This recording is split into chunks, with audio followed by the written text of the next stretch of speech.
लोकसभेच्या निवडणुकीचे निकाल लागले आणि निकालानंतर पुन्हा एकदा देशामध्ये तिसऱ्यांदा एनडीएचं सरकार आलं आणि नरेंद्र मोदी साहेब देशाचे पंतप्रधान होत आहेत. ही सगळ्यांसाठीच अभिमानाची आणि गर्वाची बाब आहे. निवडणुकीच्या निकालानंतर महाराष्ट्रामध्ये शिवसेना, भाजप आणि अजितदादांची राष्ट्रवादी काँग्रेस पार्टी या तिन्ही पक्षांना जो जनतेनं कौल दिला, मतदारांनी जो कौल दिला, तो आम्ही खिलाडू वृत्तीनं स्वीकारलेला आहे.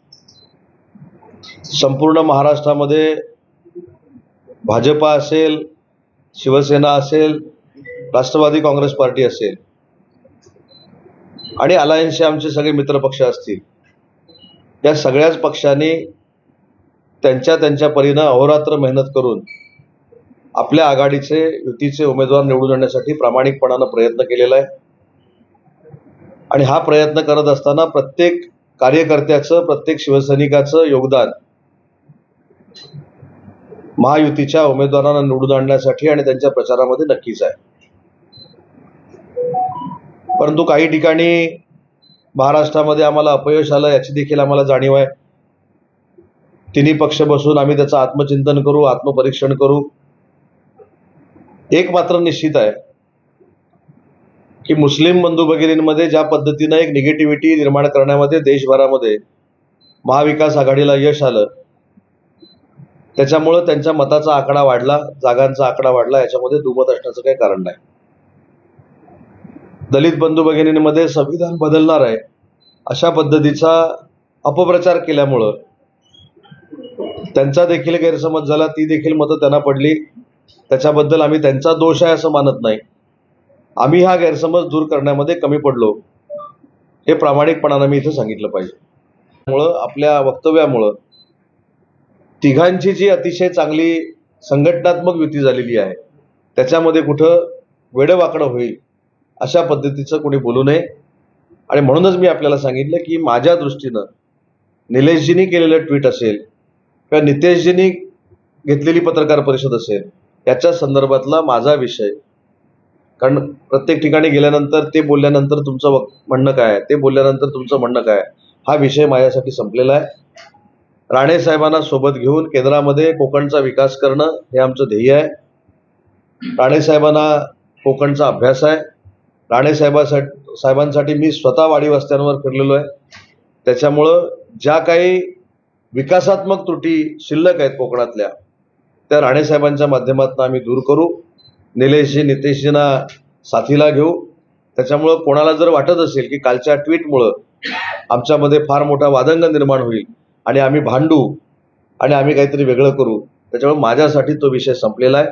जे काही गैरसमज आहेत ते बसून आम्ही संपू. त्याच्यामध्ये परत तुम्हाला माझ्याकडनं काही ब्रेकिंग मिळेल अशी शक्यता आपण देखील बाळगू नये. आमच्या घरातला हा विषय आहे, युतीतला आहे. जे काही गैरसमज आहेत ते काही कालावधीमध्ये नक्की दूर होतील याची मला खात्री आहे. रत्नागिरी, सिंधुदुर्ग जिल्ह्यातनं नारायणराव राणे हे 50,000 मतांना निवडून गेले. त्याबद्दल मी देखील त्यांचं मनापासून कौतुक करतो, त्यांचं अभिनंदन करतो. आणि त्यांचा देखील प्रचार शिवसैनिकांनी, भाजपच्या पदाधिकाऱ्यांनी आणि राष्ट्रवादी काँग्रेस पक्षाच्या पदाधिकाऱ्यांनी, म्हणजे चिपळूणमध्ये शेखर निकम असतील, रत्नागिरीमध्ये माझे कार्यकर्ते असतील, माझे शिवसैनिक असतील जे एकनाथ शिंदे साहेबांवर प्रेम करतात, सिंधुदुर्गामध्ये आमचे सगळे पदाधिकारी असतील, यांनी देखील प्रामाणिकपणानं काम केलं. परंतु कदाचित काही गैरसमजातनं असेल किंवा अन्य काही बाबींमुळे असेल, महाराष्ट्रामध्ये काही ठिकाणी गैरसमजाचं वातावरण तयार झालेलं आहे. आणि या वातावरणामध्ये काल रामटेकचे माजी खासदार जे आहेत त्यांनी देखील एक पत्रकार परिषद घेतली. रायगडमधनं आमचे मुख्य प्रतोद भरत शेठ गोगावले साहेबांनी एक पत्रकार परिषद घेतली. आणि निलेशजी असतील किंवा नितेशजी असतील यांनी देखील पत्रकार परिषद किंवा ट्विट केलेलं आहे.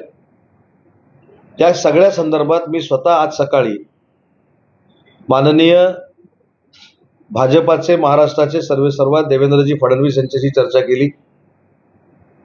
प्रदेशाध्यक्ष बावनकुळे साहेबांशी चर्चा केली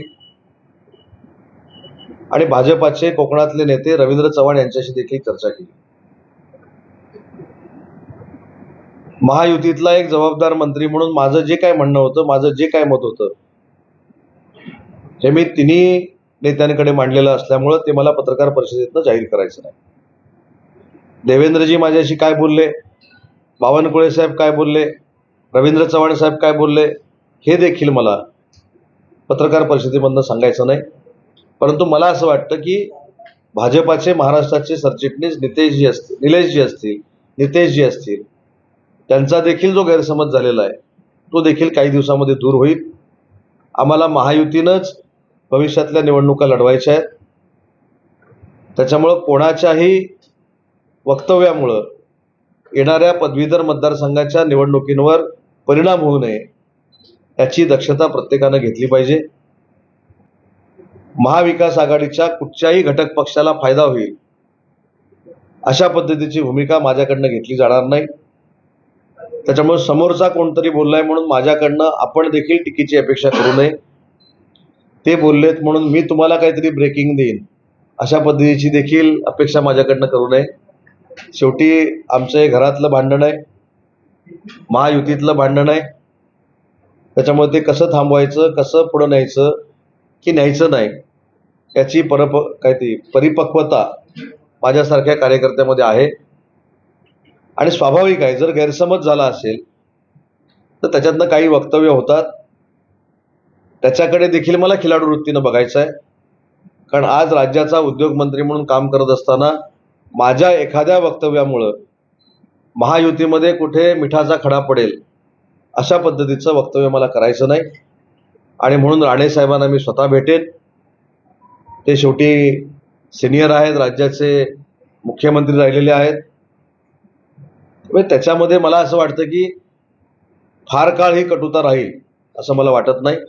आणि जे काही गैरसमज आहेत ते आम्ही बसून दूर करू. त्याच्यामुळं महाराष्ट्रातल्या प्रत्येक भाजपाच्या कार्यकर्त्यानं, प्रत्येक शिवसेनेच्या कार्यकर्त्यानं, प्रत्येक राष्ट्रवादी काँग्रेस पार्टीच्या कार्यकर्त्यानं आपापल्या परीनं महायुतीचा उमेदवार निवडून आणण्यासाठी अहोरात्र मेहनत केलेली आहे. त्याच्यामुळं माझी नेते मंडळींना एवढीच विनंती आहे महायुतीतल्या की आपल्या बोलण्यामुळं, आपल्या वक्तव्यामुळं तिघांची जी अतिशय चांगली संघटनात्मक युती झालेली आहे त्याच्यामध्ये कुठं वेडवाकडं होईल अशा पद्धतीचं कोणी बोलू नये.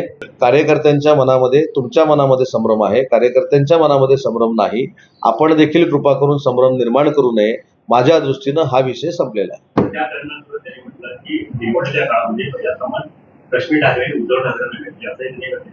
मी काय सांगितलं, ह्यालाच गैरसमज असं म्हणतात. ह्याचीच व्याख्या गैरसमज अशी आहे. आता उद्धवजींना भेटले, रश्मी ठाकरेंना भेटले, हे काय लपून राहत नाही. जर पुरावा असेल तर त्यांनी तो सादर करावा. आणि माझी विनंतीच ही आहे की जर आपल्याकडे पुरावा असेल तर भाजपाचे नेते स्वतः देवेंद्रजी आहेत, बावनकुळे साहेब आहेत, राणे साहेब आहेत, त्यांच्याकडे तो सादर करावा. त्याच्यावर पक्षांतर्गत जी काही कारवाई करायची ती एकनाथ शिंदे साहेब करतील ना. पण म्हणून माझं असं मत आहे की त्याच्यासाठी ट्विट करावं अशातला माझा भाग नाही. आणि म्हणून मी एकदा जर सांगितलं की माझं सगळं सांगत असताना की माझ्यासाठी तो विषय संपलेला आहे, तर विकासात्मक मला विचारा. टाइम्स डिजिटलला लाईक करा, सबस्क्राईब करा, शेअर करा आणि बेल आयकॉन दाबायला विसरू नका. पाहत रहा टाइम्स डिजिटल.